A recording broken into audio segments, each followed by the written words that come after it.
आज हम निर्गमन की पुस्तक के 19वें अध्याय का अध्ययन करेंगे। इस्राएली लोग मिस्र देश से निकलने के ठीक 3 महीने के पश्चात सीनै के निर्जन प्रदेश में आए। जब उन्होंने रफीदीम से प्रस्थान किया और सीनै के निर्जन प्रदेश में पहुंचे, तब वहीं निर्जन प्रदेश में पड़ाव डाला।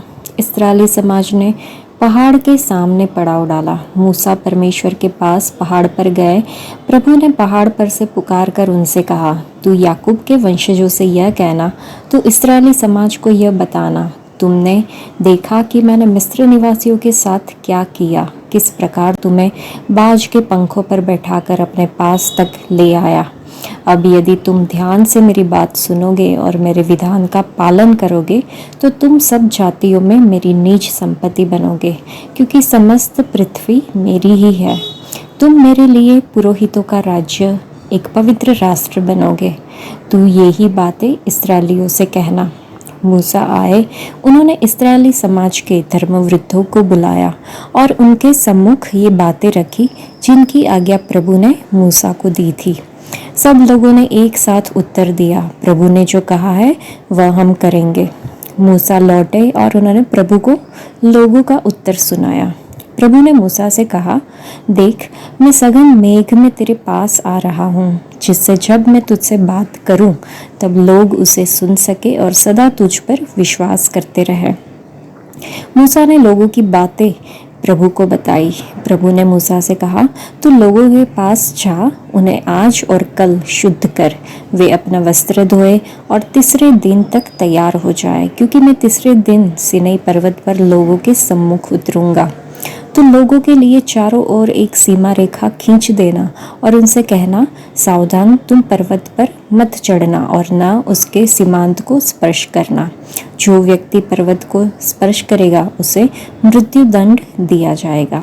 वह पत्थरों अथवा तीरों से मारा जाएगा, चाहे मनुष्य हो अथवा पशु, वह जीवित नहीं रहेगा। ऐसे व्यक्ति या पशु को कोई मनुष्य स्पर्श न करे।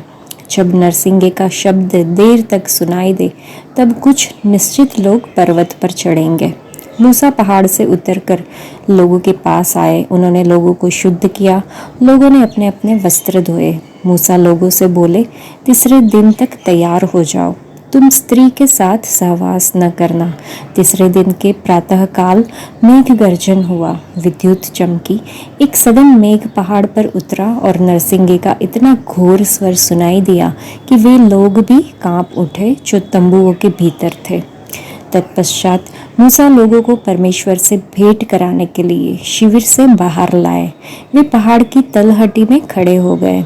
सीनै पर्वत धुएं से आच्छादित था, क्योंकि प्रभु अग्नि में उस पर उतरा था। सहसा भट्ठे के धुएं के सदृश उसका धुआं ऊपर उठा और सारा पहाड़ बहुत कांपने लगा। जैसे जैसे नरसिंगों का स्वर तीव्र होता गया, मूसा परमेश्वर से बोले और उसने मेघ गर्जन से मूसा को उत्तर दिया। प्रभु सीनै पर्वत के शिखर पर उतरा। उसने मूसा को पहाड़ के शिखर पर बुलाया और वह गए। प्रभु ने मूसा से कहा, उतर कर जा और लोगों को सावधान कर, ऐसा न हो कि वे मुझ प्रभु को देखने के लिए सीमा रेखा का उल्लंघन करें और उनमें से अनेक नष्ट हो जाए। मेरे निकट आने वाले पुरोहित स्वयं को शुद्ध करें, अन्यथा मैं उन पर टूट पड़ूंगा। मूसा ने प्रभु से कहा, लोग सीनै पर्वत पर नहीं चढ़ सकते, क्योंकि स्वयं तूने हमें चेतावनी दी है। पर्वत के चारों ओर सीमा रेखा खींचकर उसे पवित्र रखो।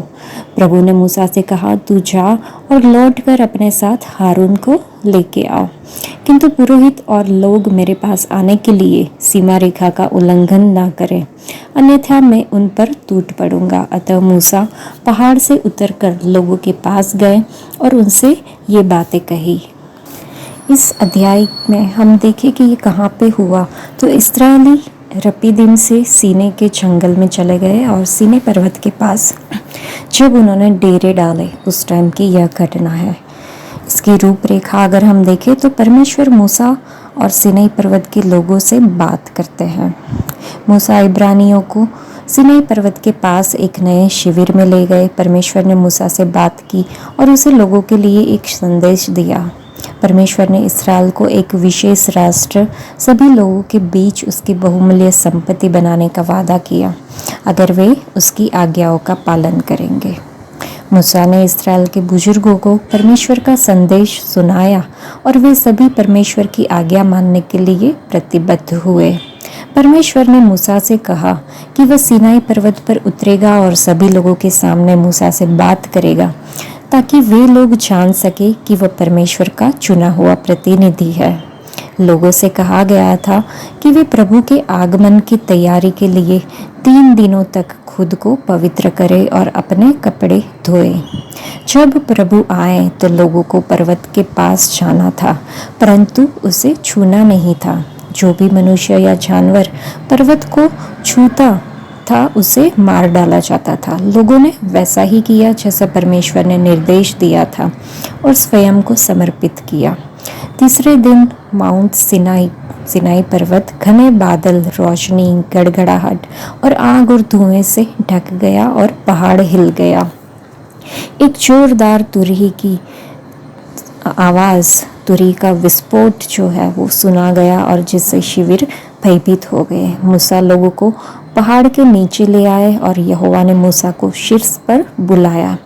परमेश्वर ने अपनी चेतावनी दोहराई कि लोगों को पर्वत को छूना नहीं चाहिए। मूसा ने पहाड़ के चारों ओर सीमाएं निर्धारित की थी ताकि लोग दूरी बनाए रखें। परमेश्वर ने मूसा से कहा कि वह पहाड़ से नीचे उतरे और अपने भाई हारून के साथ वापस लौटे। अगर हम सम्मान और आदर के अर्थ में देखें तो हमारे परमेश्वर के प्रति प्रेम तो होना ही चाहिए, साथ में हमारे अंदर डर भी होना चाहिए।